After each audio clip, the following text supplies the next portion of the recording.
Hi అండి, welcome to కథల మాలిక channel. ఈరోజు మనం వినబోయే స్టోరీ అంతులేని ప్రేమ పార్ట్ 31. స్టోరీ వినబోయే ముందు మన ఛానల్ని సబ్స్క్రైబ్ చేసుకోండి, అలాగే లైక్ చేసి తప్పకుండా కామెంట్ చేయండి. ఇంకో విషయం, నిన్నటి ఎపిసోడ్లో పార్ట్ 30ని పార్ట్ 20 అని చెప్పాను, సారీ. ఇక కథలోకి వెళ్దామా. శిరీష బుంగమూతి పెట్టుకొని ఉండడంతో మనోహర్ ఆమె ఎర్రటి రంగు పెదాలని అతని పెదాలతో ముడివేశాడు. ఆమె మీద అతనికి ఉన్న ప్రేమని ప్రేమగా చూపిస్తూ ఆమెను కవ్విస్తూ ఉన్నాడు. అతని స్పర్శ, అతని ఊపిరి ఆమెకి ఉక్కిరి బిక్కిరిగా చేస్తూ ఉన్నాయి. అతను చేసే చిలిపి చేష్టల వల్ల కోపాన్ని పక్కన పెట్టేసి పూర్తిగా అతనికి సహకరిస్తూ అతనిలో కలిసిపోవడానికి ప్రేమగా అతని ప్రేమలో కరిగిపోతూ ఉంది. ఆమె అణువణువు అతను ముద్దులతో తడిపిస్తూ ఉంటే ఆమె అతనికి అడ్డ చెప్పకుండా కవ్విస్తూనే బావా బావా అని ముద్దు ముద్దుగా మత్తుగా పిలుస్తూ ఉంది.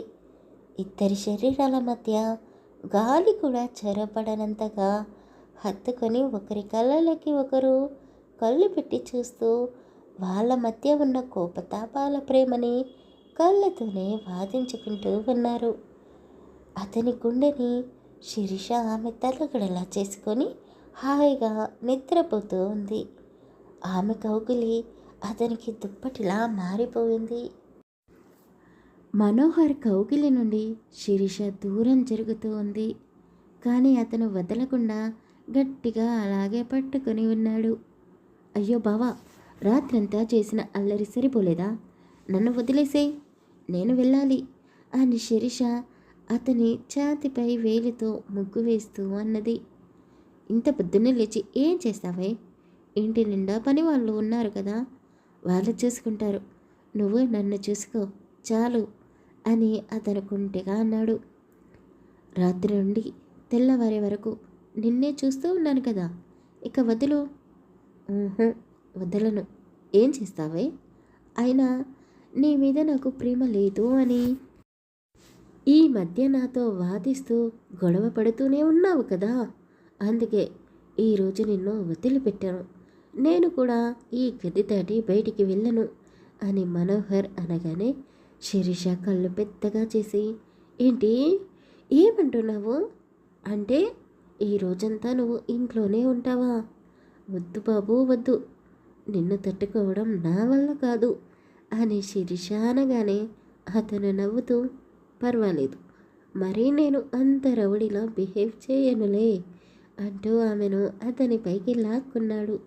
బావా ప్లీజ్ వదిలేసేయ్, ఇక చాలు, ఇంకెప్పుడు నిన్ను అనుమానించను అని శిరీష బ్రతిమాలుతూ ఉండడంతో అతను కరిగిపోయి సరే సరే, మరీ అంతలా ప్రాధేయపడకు, కానీ ఒక్కసారి ప్లీజ్ అంటూ అతను ఆమెలో వేడిని పుట్టిస్తూ ఉన్నాడు.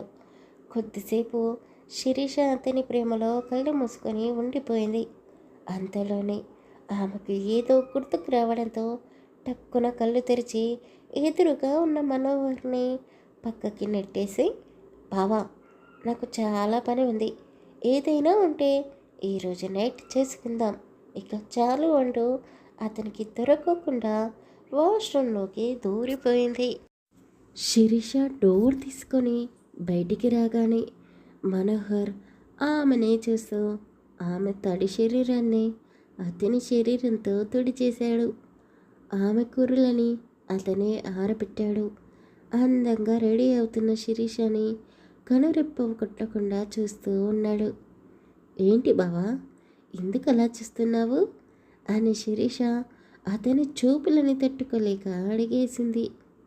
ఏమో, ఈరోజు నువ్వు నాకెందుకో చాలా కొత్తగా కనపడుతున్నావు, నిన్ను ఇలాగే చూస్తూ ఉండిపోవాలి అనిపిస్తుంది. ఇంత అందమైన చందమామ నాకే సొంతమంటూ ఆమె నుదిటిపై ముద్దు పెట్టుకొని పక్కనే ఉన్న కాటుకని తీసుకొని ఎవరి దిష్టి తగలకూడదు అని ఆమె చెవి వెనకల దిష్టి చుక్క పెట్టాడు. వామ్మో, ఇంకా నయ్యం, బుగ్గలపై పెట్టలేదు. అయినా ఏంటి బావా నువ్వు, నీకు కోపం వచ్చినా నేను తట్టుకోలేను, ప్రేమ వచ్చినా భరించలేను. ఈ రెండింటిని నువ్వు కాస్త తగ్గించుకోవాలి, లేదంటే నేను ఏమైపోతానో అని శిరీష అనగానే అతను నవ్వుతూ, నేను ఉండగా నీకేమైనా అవుతుందా? అయినా నువ్వింటే నిన్నటి వరకు నీ మీద నాకు ప్రేమ లేదు అంటూ రుసరుసలు వాడావు. ఒక్క రోజుతోనే నా మీద నీకు ఉన్న కోపమంతా పోయిందా అని అడిగాడు. శిరీష అతని ముఖాన్ని రెండు చేతులతో పట్టుకొని, అయ్యో బావా, నాకు నీ మీద ఎలాంటి కోపం లేదు, కానీ నీ చుట్టూ ఉండే ఆడవాళ్ళ మీద నాకు నమ్మకం లేదు. నీతో ఎవరైనా చనువుగా మాట్లాడితే నేను తట్టుకోలేను అని శిరీష చెప్పగానే మనోహర్కి నవ్వు ఆగడం లేదు. అప్పుడే వాళ్ళ డోర్ ఎవరో బాధడంతో శిరీష వెళ్ళి డోర్ తెరిచి చూసింది. ఎదురుగా కీర్తి ఉంది. ఏంటి, ఏమైనా కావాలా అని శిరీష అడిగింది. కావాలి, కాకపోతే వస్తువు కాదు, మనిషి. మనోహర్ ఇంకా నిద్ర లేవలేదా? ఏం చేస్తున్నాడు అని అడిగింది.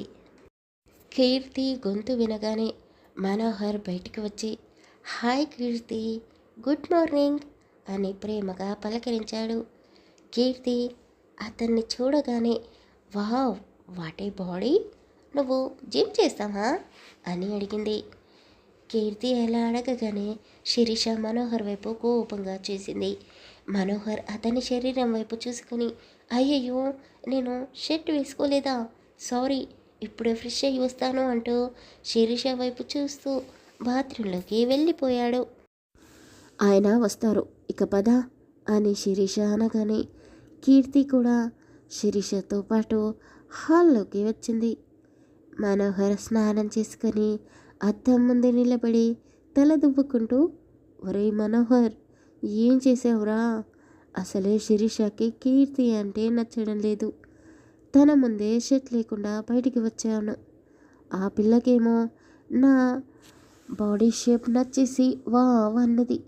ఇప్పుడు శిరీష ఎలా అర్థం చేసుకుంటుందో ఏమో అని మనోహర్ తల కొట్టుకుంటూనే తల దువ్వేసుకొని బయటికి వచ్చాడు. కానీ శిరీష కోపంగా కనపడడం లేదు, నార్మల్గానే ఉంది. కానీ మనోహర్కి ధైర్యం సరిపోవడం లేదు ఆమెతో మాట్లాడడానికి. శిరీష టిఫిన్ పెట్టగానే అతను సైలెంట్గా తినడం మొదలుపెట్టాడు. తింటూనే, ఒరే మనోహర్, ఏంటిరా ఇలా మారిపోయావు? నేను శిరీషను చూసి భయపడడం ఏంటి? అయినా నేనేం తప్పు చేశాను? లేదు లేదు, ఇది భయం కాదు, శిరీష ఫీల్ అవుతుందేమో అని బాధపడుతున్నాను అని అతని మనసులోనే అతనే మాట్లాడుకుంటూ ఉన్నాడు. మనోహర్, మనం కాస్త బయటికి వెళ్ళాలి, మీరు తొందరగా టిఫిన్ చేస్తే బయటికి వెళ్ళి వద్దాం అని కీర్తి అనగానే రఘు అతని పళ్ళన్నీ బయటపెట్టి క్లోజప్ స్మైల్ ఇస్తూ, కీర్తి, వాడు భార్య వైపు చూస్తున్నాడు అంటే ఆమె పర్మిషన్ అడుగుతున్నాడేమో. నాకు ఎవరి పర్మిషన్ అక్కర్లేదు, నేను నీతో వస్తాను, ప్రస్తుతానికి ఖాళీగానే ఉన్నాను అని రఘు చెప్పగానే శిరీష మనోహర్ వైపు చూస్తూ రఘు వైపు చూసింది. రఘు, ముందు నువ్వు మర్యాద నేర్చుకో, అన్నయ్యని అన్నయ్య అని మాత్రమే పిలువు, నన్ను కూడా పేరు పెట్టి పిలవకు. నీకు ఇంతకుముందే మనోహర్ చెప్పాడు కదా, కానీ నువ్వు వినిపించుకోవడం లేదు. అయినా కీర్తి తోడుగా రమ్మని పిలిచింది నిన్ను కాదు, మనోహర్ భవని, అతనే వెళ్తాడు అని చెప్పగానే మనోహర్కి శిరీష చెప్పిన మాటలు విని పొలమారింది. గ్లాస్లో ఉన్న నీళ్ళని గటగట తాగేసి శిరీష వైపు చూస్తూ ఉన్నాడు. ఏంటి అలా చూస్తున్నారు? నాకు కూడా కొంచెం బయట పని ఉంది, నేను మీతో బయటికి వస్తాను అని శిరీష చెప్పగానే ఆమె మాటలని ఆమెని పూర్తిగా అర్థం చేసుకున్న మనోహర్ ముసిముసిగా నవ్వుతూ, సిరి, బయట చాలా ఎండలు ఎక్కువగా ఉన్నాయి, నువ్వు తట్టుకోలేవు, వద్దులే, ఇంట్లోనే ఉండు అని చెప్పాడు. బావా, నేనేమి అమెరికాలో పుట్టి పెరగలేదు, ఈ ఊళ్ళోనే పుట్టాను, నాకు ఎండా వాన కొత్తేమీ కాదు, నేను వస్తాను అని మొండిగా వాదించింది. మనోహర్, నువ్వు బయటికి వెళ్తే మరి పనులన్నీ ఎవరు చేసుకుంటారు? పోనీ రఘుని వెళ్ళమని చెప్పనా అని యాదగిరి అన్నాడు. బాబాయ్, నేను అదే చెప్పాలి అనుకుంటున్నాను. రఘు, నువ్వు బాబాయ్ ఇద్దరు కలిసి ఈరోజు వర్క్ అంతా దగ్గరుండి చూసుకోండి, అలాగే ఖాతాలో రాయడం మర్చిపోకండి అని వాళ్లకు చెప్పేసి మనోహర్ శిరీషని కీర్తిని తీసుకుని బయటికి వెళ్ళాడు. నిజానికి శిరీష కీర్తిని కనిపెట్టడానికి బయటికి వచ్చింది. కానీ అమెరికాలో పుట్టి పెరిగిన కీర్తి ఎండని తట్టుకొని మనోహర్తో సమానంగా పరుగులు తీస్తూ ఉంది. శిరీష మాత్రం అలిసిపోయి బాగా నీరసంగా కనబడుతోంది. శిరీషని గమనిస్తూ ఉన్న మనోహర్ ఆమె దగ్గరకు వెళ్ళి జ్యూస్ చేతిలో పెట్టాడు. ఇది తాగు, కాస్త ఎనర్జీ వస్తుంది. చూడు, ఒక్కరోజుకే ఎలా అయిపోయావో అని అన్నాడు. అతని చేతిలో ఉన్న జ్యూస్ని ఆమె చేతిలోకి తీసుకుంది. కానీ జ్యూస్ తాగకుండా గ్లాస్ని కిందకి వదిలేసింది. ఏయ్, ఎందుకే జ్యూస్ వదిలేసావు అని మనోహర్ అడుగుతూ ఉండగానే శిరీష నేలపై పడిపోయింది.